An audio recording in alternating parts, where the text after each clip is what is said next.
sexy guys do. Explore what's soul in their minds. Thinking about a thing or two, about a thing or two, about a thing or two. Mansplaining is deciding you're gonna search for the truth. Mansplain me, baby. Mansplain. There can be no thinking that would be uncool. Welcome to Mansplaining, a podcast about the interesting things you can discover if you just take the time to learn. My name is Joe. I'm your host for this week. And as always, I'm joined by my college friend Mark. As our wonderful theme music says, together we'll explore what's on our minds and hopefully figure out a thing or two about a thing or two. Mark, my question this week for you is about gerontocracy. And for me, this is kind of a personal question, and I want to try to explain why right at the top of this episode.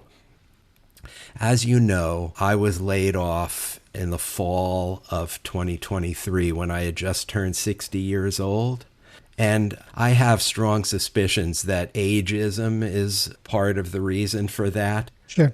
But I have found myself really thinking a lot about the gerontocracy, how old people run the world.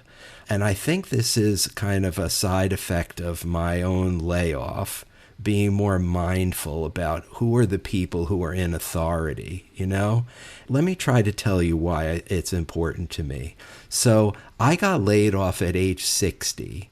People who are in their early 60s, late 50s, are not only at their peak earning power, but they're at the peak of what I would think is the substantive contributions they're making to the company that they're working for, or to society writ large. You know, at my company, I was the wise old head, the one who knew the answer to all the questions, the one who knew where all the bodies were buried, you know? And I enjoyed that role, and I felt like I earned that role after nearly 30 years in that business.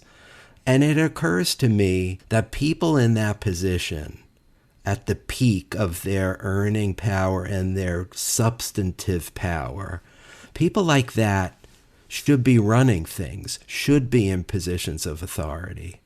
They should be neither laid off, as I was, nor should they be waiting for some geriatric to step aside so that they could take the position of authority that they should have already had. And I think that's the reason why this is kind of personal for me. I've become very resentful of all these old people in politics and elsewhere who should have retired 10 years ago, but are still showing up and blocking the advancement of people in their 50s and 60s, not even to mention 30s and 40s. And there are so many of them in positions of power all across the spectrum in our country. That's why I asked you the question. Mm-hmm. I asked you to weigh the pros and cons of the gerontocracy, and I'm interested to hear what you have to say about this. And also if it touched you personally as it did me. Well, I certainly do think that it touched me personally.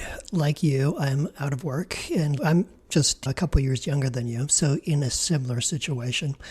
And also similarly situated with respect to the issue that I can understand that people behind me, younger than me, want to have a clear path for their own development. And at the same time, I feel like I still have a lot to contribute. So it's something that raises more questions for me than answers. So it was definitely interesting to dig into it. But I'm not sure that I'd heard the term gerontocracy until you included it in your question last time. And the examples you shared are certainly compelling. Joe Biden, Donald Trump, Mitch McConnell, Paul McCartney, and Clint Eastwood are all still very significant figures in our society, well beyond the point when you might have expected them to pass the baton to a younger generation. Right. So gerontocracy for our listeners refers to a state or society governed by old people. The Catholic Church would be one example. As an institution for which gerontocracy has been the rule for over 1,000 years, as you don't get to be a cardinal, let alone the Pope, unless you've been working your way up the Catholic hierarchy for a very long time. Now, that might be a comfortable state for Catholics, but it's a less comfortable truth that America as a whole is increasingly looking like a gerontocracy today. And that fact poses some very challenging questions about our country and where it's headed, both culturally and politically. Can I just add that a common example of gerontocracy is ancient Sparta? I don't know if you were going to say anything about that, but Sparta was ruled by a council of elders. You needed to be 60 years old to get on that council. And being 60 years old in ancient Sparta was quite an accomplishment, I'm sure. It's probably like being 95 in our society. So it's often cited as a model of the closest thing to a pure gerontocracy. Well, interesting that you should bring that up, because I was, in fact, going to go straight into the history and how things were different in older times. There are periods in our history in which gerontocracy would not have been controversial at all. Quite the reverse, gerontocracy was quite normal in ancient societies, as you point out, as well as some tribal societies up to current times. Authority was automatically extended to anyone, or at least any man, who lived long enough to become a tribal elder. This was in times or circumstances when knowledge and technology moved at a much slower pace than they do today, and so it was easier to equate age with wisdom. In such societies, elders served as living libraries of their societies, embodying accumulated experience and tribal knowledge that was highly valued within cultures that remained more or less stable from one generation to the next. We live today in very different circumstances. This is something I talk about a lot in my personal life. The rate of change we are all experiencing today is like nothing that any previous generation has ever experienced. Ever since the Industrial Revolution disrupted the old agrarian way of doing things back in the 19th century, change has been accelerating year after year. And now with artificial intelligence, the rate of change has reached a point where it's almost impossible to keep up with it. With that in mind, consider the three following things: artificial intelligence, quantum computing, and drone warfare. All three could have a tremendous impact on the world and our lives, which is why there are mansplaining episodes on all three topics. To have an informed, well-considered position on these three topics requires that you stay up to date on emerging technologies, which means that age and accumulated experience no longer guarantee wisdom or insight into important issues of the day. That is to say, the modern age has radically devalued the value of age and experience. An individual whose formal education dates back to the 1950s or 60s, or who, like me, their first experience of the internet came via a dial-up modem, might well struggle to comprehend the inherent complexities and potential dangers of modern AI and other technical subjects. I'm reminded of the late Ted Stevens, once a powerful senator from Alaska, who infamously described the internet as, quote, a series of tubes. Well, a more recent example of the same phenomenon comes from Republican Representative Jay Obernold, who expressed surprise at how much time he had to spend explaining to his fellow representatives that the primary dangers of AI would not stem from, quote, evil robots with red lasers coming out of their eyes, unquote. Well-publicized examples like these have contributed to a widespread assumption that older people are clueless when it comes to technology. Younger people also exhibit higher rates of smartphone ownership and engagement with platforms like TikTok and Twitch, which are dominant in digital culture. Silicon Valley venture capitalists have openly stated that they prefer to invest in companies founded by young entrepreneurs, despite the fact that statistics show that the majority of successful startups were founded by people in their mid-40s. This also has become a factor in a job market that uses terms like digital natives to attract younger talent, while it's much harder for older job seekers to find employment, even for positions well outside of the technology sector. In short, the increasing importance of technology and the rapid pace of change has flipped the script, so that the traditional veneration of age and experience has become transmuted into suspicion or even disrespect. If large numbers of young people brought this perspective with them into the voting booth, it might result in large numbers of comparatively young candidates being elected to higher office. But as you know, Joe, America has long had a problem with low turnout among younger voters. In the 2020 presidential election, about 76% of citizens aged 65 to 74 voted, compared to 51.4% of those aged 18 to 24.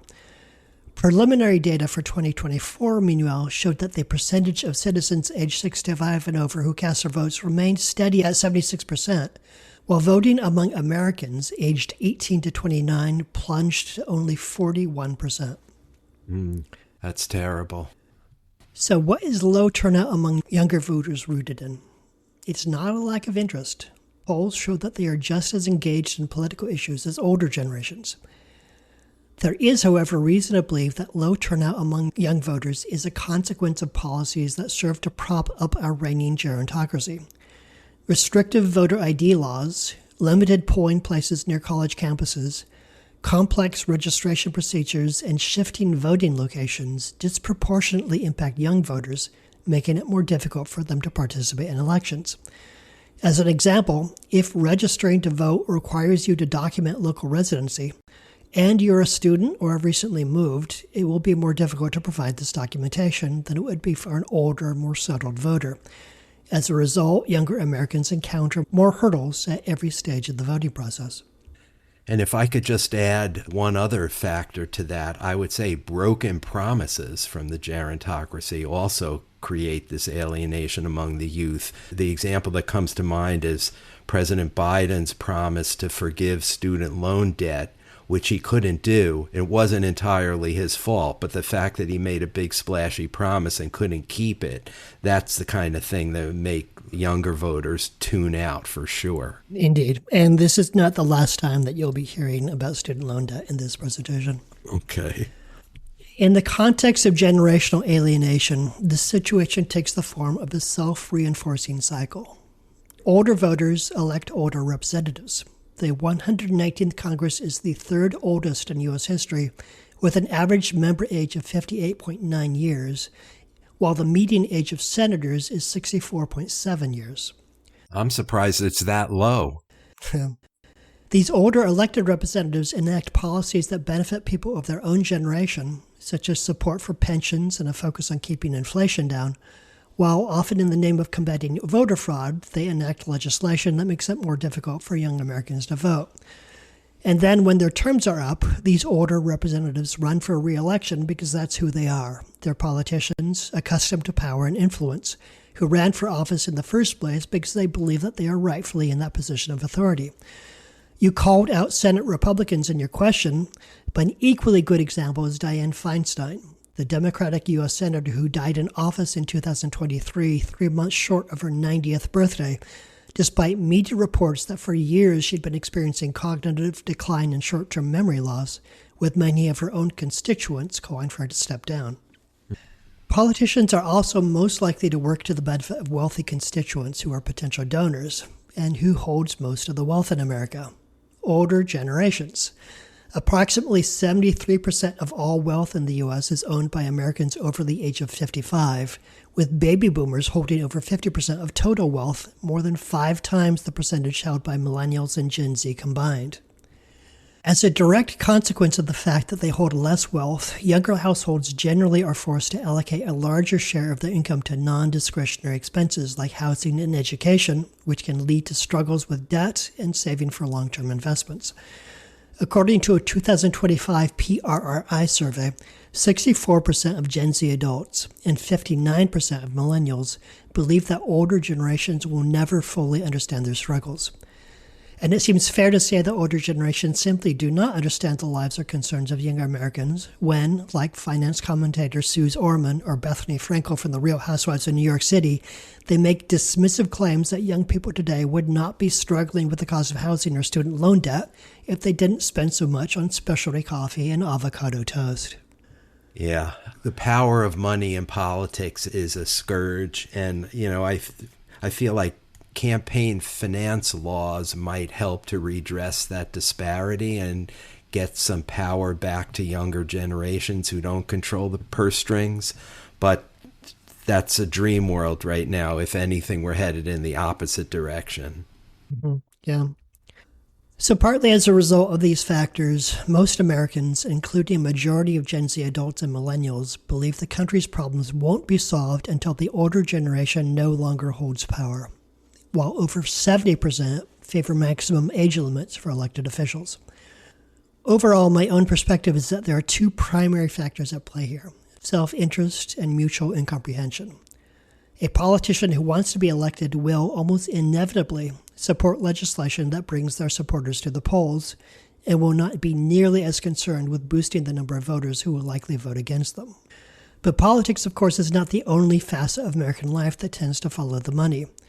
In your original question, you noted the age of Yankees radio announcers, an octogenarian announcer being replaced by a man in his 70s. The average age of a baseball fan is 57, and that generation is also most able to afford tickets to the game. Considering that Yankees radio is broadcasting to an audience that is approaching retirement age, it makes perfect sense that they would choose an announcer only a little bit older. And the same thinking applies to other parts of our culture, such as music and movies. Younger Americans overall are the ones who spend the most on music and movie tickets, but with so much disposable wealth held by the elderly, there will always be a market for Clint Eastwood's movies and Paul McCartney's concerts. Yes. So this poses an ironic situation. America is, in general, a youth-obsessed culture, with standards of beauty that are nearly impossible to attain beyond the age of 25. Our economy, likewise, is driven by the technology sector, which is built upon technologies that our ruling class famously struggles to understand. Meanwhile, the most powerful force in our culture today is social media, which is entirely dominated by youth. And yet, despite all this, the money and the power lie on the other side of the thin gray line. Some have suggested that the latter is a reaction to the former. The controversial rallying cry of Silicon Valley since its inception has been, quote, move fast and break things, unquote. Innovate, disrupt, and drive change as quickly as possible.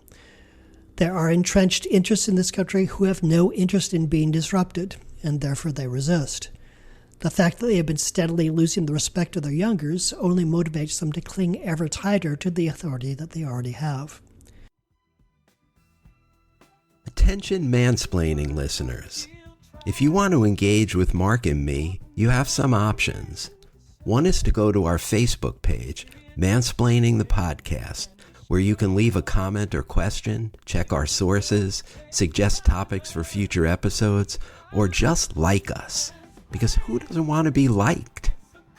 You can also reach us through whatever app you use to listen to this podcast by giving us a 5-star rating or writing a review of your favorite episode. Or you can call and leave us a message on our dedicated voicemail box, which is 206-486-4074. And did you know that you can now listen to full episodes of Mansplaining on YouTube and check out our podcast music on Spotify? Yep, it's true. Just type Mansplaining Podcast into the search bar on either platform and you'll find us. It's lonely in podcast land, and we welcome and appreciate any feedback you might want to share. Act now, and we'll throw in a set of Ginsu knives. Not really. The consequences are potentially disastrous for the country as a whole. Legislative priorities like climate change feel increasingly urgent for younger Americans who are afraid they will live through harsh environmental consequences if nothing is done today. If, however, you're a senator pushing 80 or even 90, those consequences are much more remote. You're unlikely to witness them yourself, and so the issue might seem less pressing. And American gerontocracy might even be weakening the foundations of democracy itself. 69% of Americans overall believe that voting is the most effective way to create change, but Gen Z and millennials are significantly less likely to agree at 58% and 60% respectively. In focus groups, many Gen Z individuals express a belief that their votes don't make a difference, while both Gen Z and millennials hold significantly less trust in political institutions, including the police, the criminal justice system, and the federal government, than do older Americans. There are even signs that disenchantment with the political process is radicalizing a portion of our younger population. In 2025, the Center for Information and Research on Civic Learning and Engagement performed research of political attitudes among young Americans, and they identified distinct profiles within Gen Z. One profile, described as dismissive detachment, represents 31% of these youth, and this group exhibits low support for basic democratic principles and institutions, low confidence in the system's ability to address issues, and higher support for authoritarian governance.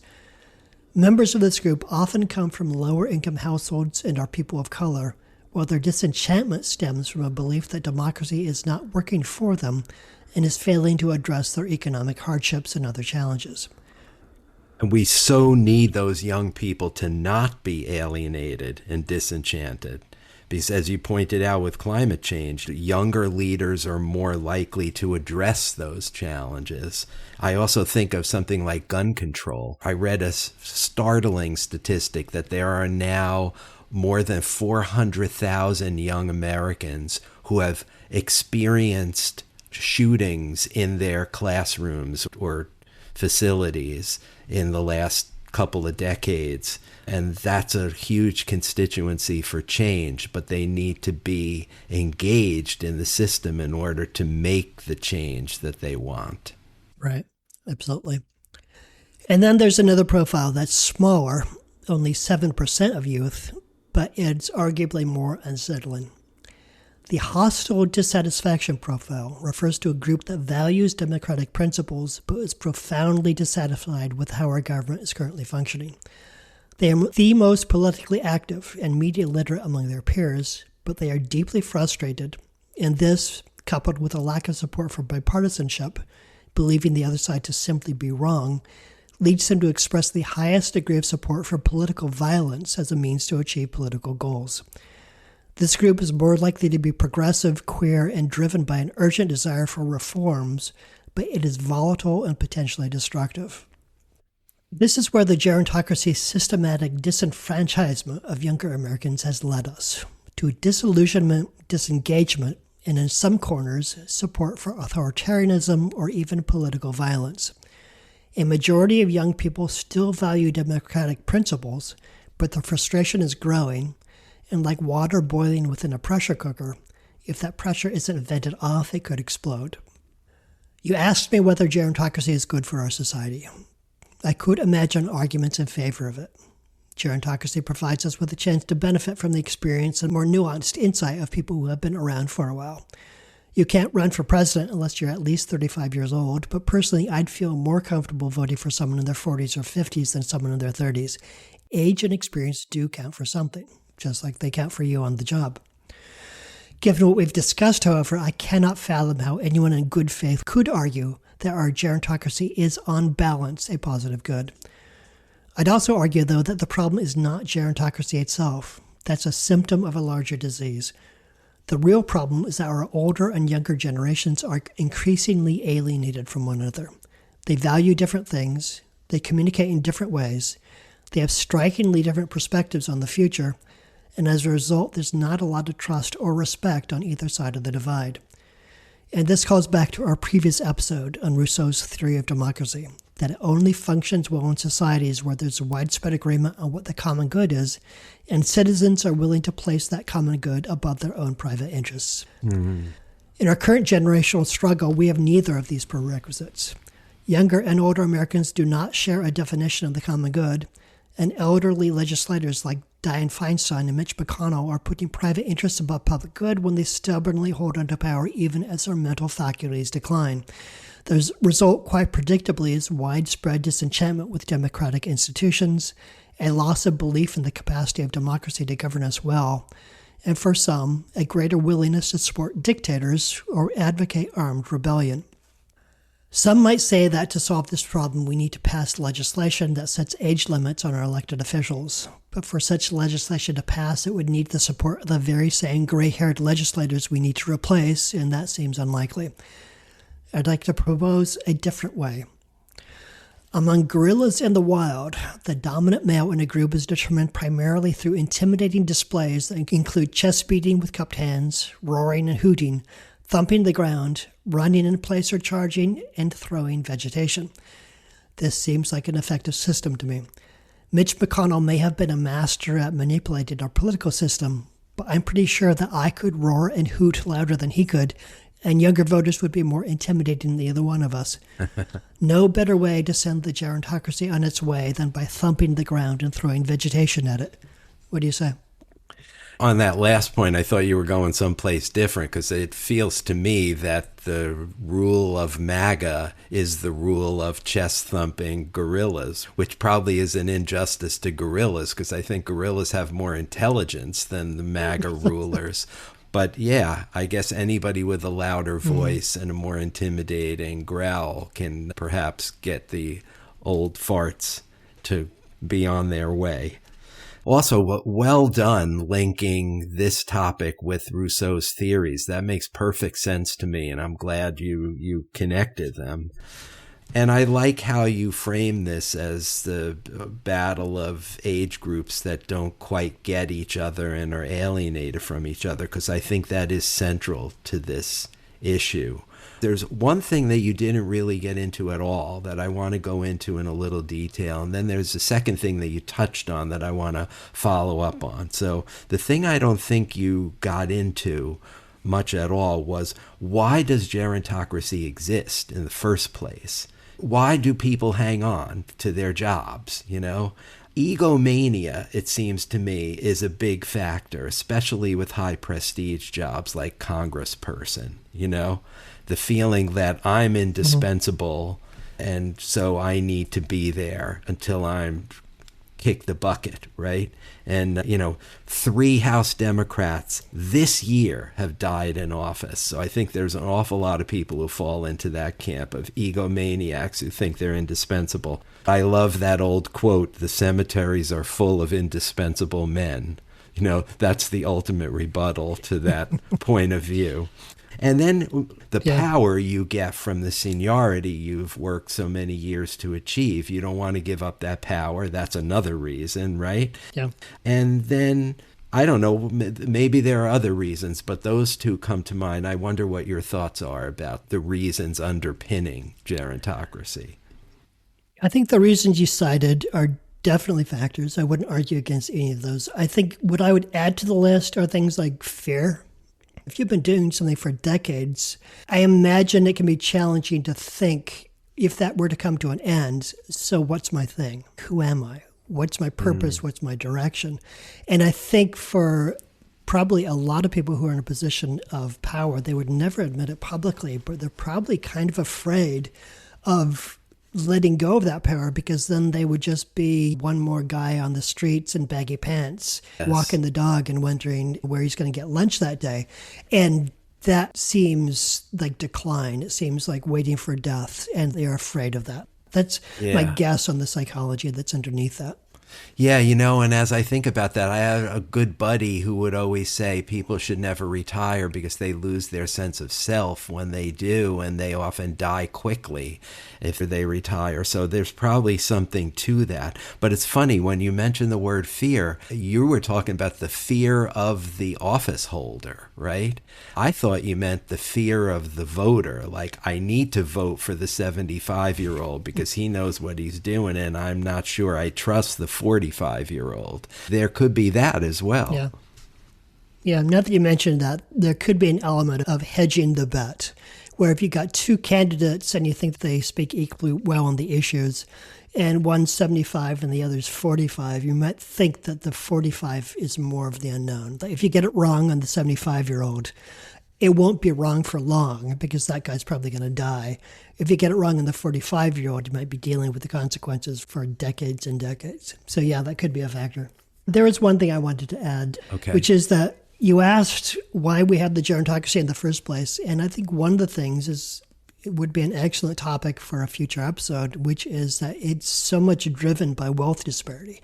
And just the fact that boomers hold 5 times as much wealth as Gen Z and millennials combined, that's driving a lot of gerontocracy. That's propping up a lot of the gerontocracy. And so the complicated economic and historical reasons that so much of the wealth is held by older Americans? That's a big answer to the why question, and a very interesting question in its own right that we should probably delve into at some point. Yeah, agreed. Let's put that on our pads for future consideration. Okay, so the last thing is, this is something you touched on, but I want to get a little deeper on this. I think in the category of solutions to gerontocracy, you mentioned age limits for jobs. And in politics, there's also term limits, you know? How likely is that to make a dent in gerontocracy?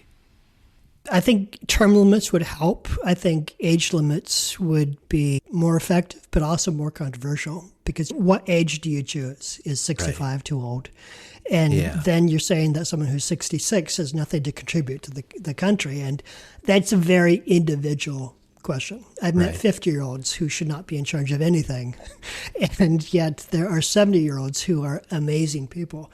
So ultimately, I think age limit is probably the only way to make sure, but also there would be collateral damage. Yeah, I think I agree with that. But just to expand it a little, we think of age limits or term limits in terms of Supreme Court justices or politicians. What about for all jobs, you know? If we're going to adapt a standard like that, maybe it ought to apply to K Street as well. And well, are you also going to be applying that to greeters at Walmart? Like once you hit 65, you're out. And so if you haven't saved for retirement, then you are not allowed to earn any more money. So you're effectively sentenced to starvation. You would need a pretty robust social program behind that to make sure that people didn't need to work beyond those ages. Right. All your points are well taken, but it just ends in a frustrating place. Like, we need to do something about gerontocracy. I think we will both agree with that. The younger generation needs a voice. We need to get these old people out of the way, and yet all the things we're suggesting have deep flaws and are just, you know, either not practical or not constitutional. So mental competency tests, you know, I'm reaching here. What else can we do that might pass muster? Yeah. I mean, I kind of like the idea of mental competency tests, but I also can see how that would be gamed in such a way as to lock out a certain type of person. You know, the way intelligence tests were used to benefit white kids and to the detriment of black kids. So, there is no clear solution to this other than creating some system where everyone feels like their government represents them, which is supposed to be what democracy does. So maybe it's that fundamental, is that we need to rethink how democracy works in this country so that everyone feels like their vote makes a difference. And there's a lot of people in this country who don't feel like their vote makes a difference, and they have very good reason to believe that. Inner city kid in Detroit, why would he think that his vote is going to change anything in this country? For decades, we've been giving him plenty of reason to believe that the opposite is true. Yes. And just to underscore that point, I had a couple of handy stats I wanted to throw in at the right time, and this is the right time. There are 50 members of Congress who are 75 years old or older. That's 11% of the total members of Congress. And I mentioned already the 3 House Democrats died in office this year. And you mentioned Dianne Feinstein and her dementia. Did you hear the story about the representative from Texas, Kay Granger? She missed 6 months of votes in Congress, and people were wondering why. Well, it turns out she was in a senior living facility and suffering from dementia. You know? That's why she missed all those votes. There's got to be a better way. There's got to be a way for older people to understand, you know, either be shown the door or understand that they need to exit stage right. Yeah, you know, but what that makes me think of is driving, because it's the same case there where we probably both know people who stayed behind the wheel long beyond the point where they should have stopped driving. They should have given up the driver's license and handed the keys to someone else. And yet they didn't want to do that because that would have been an admission that they can't do it anymore. And no old person wants to admit that they can't do it. That was certainly true of my father, who was nearly blind the last 5 years of his life and continued to drive around. I could offer many stories, and on the outside, it just seems like a stubbornness, unwilling to accept reality. But on the inside, again, it gets back to fear. Because if you admit that you're no longer capable, then that's admitting to the world I am diminished in my capacities, and it's not going to get better. That's a terrifying thing to admit. Yeah, I mean, don't get me started on driving while old. You know, I subscribe to this municipal alert thing that tells you when there's going to be a flash flood or a storm passing by, but it also gives you occasional alerts that there's an old man who's lost. You know, 87-year-old man has dementia and not on his meds, last seen in this area, and then the next line says car he drives, Nissan Altima 2023. And I'm thinking, a guy with dementia driving a fucking car? Like, how is that possible? And I kid you not, Mark, I've gotten 30 or 40 messages like that through this service over the last couple of years. There are dozens and dozens of old people with dementia who still have cars. Right, yeah.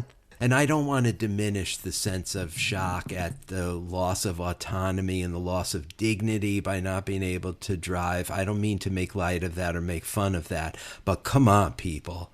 You know, we're catering too much to senior citizens when we allow them to drive when they've got diagnoses of dementia or other similar conditions. Yeah, agreed. All right. Well, thank you very much. This was an interesting conversation and a pretty good balanced answer to my question. So I assume you've got a question for me for next time. I do. I was reading that our glorious leader has instructed the Department of Justice to prioritize prosecutions of anyone who burns the American flag. Mm-hmm. This got me thinking about flags in general. They are, for some people at least, very important. You could almost call them sacred. And yet there was definitely a period of human history when flags were not a thing at all.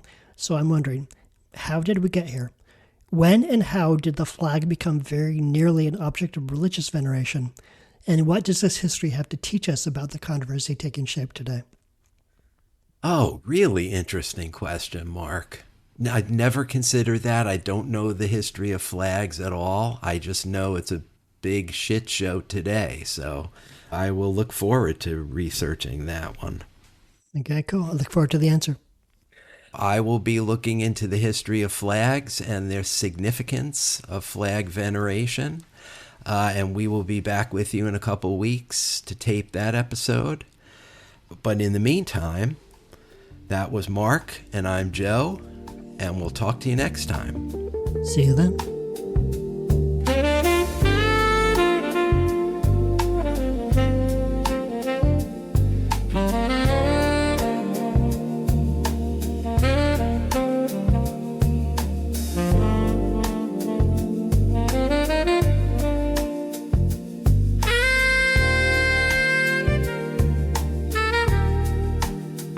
These gerontocrats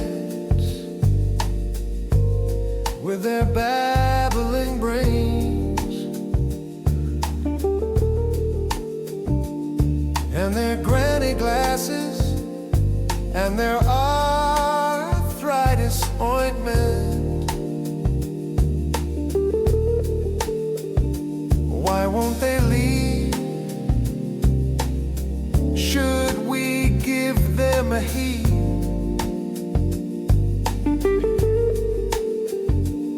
Depends.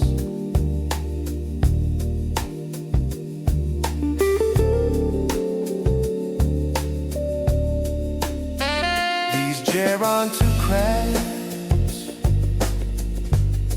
haven't got a clue.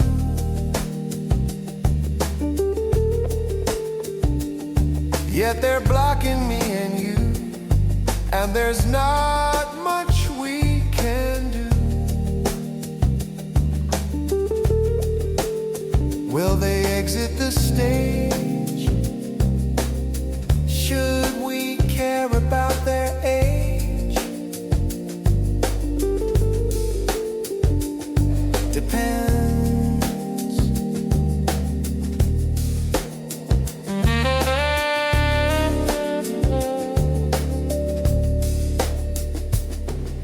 depends on whether you believe that wisdom and experience are defensible, or that our cemeteries are filled with the indispensable. Which belief is more sensible?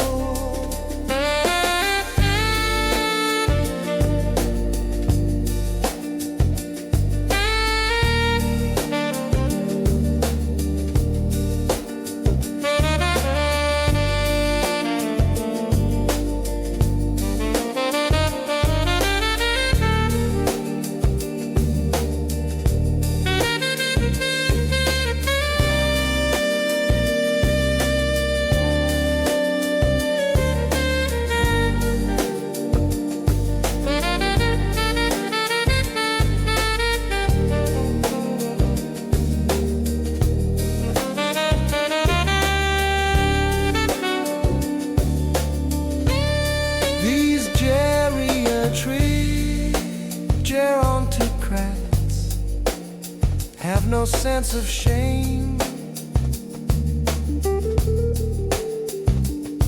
think their brains are the same, even as they don't remember my name. Why won't they leave? Should we give them a heed? Will they exit the stage? Should we care about their age? Depends.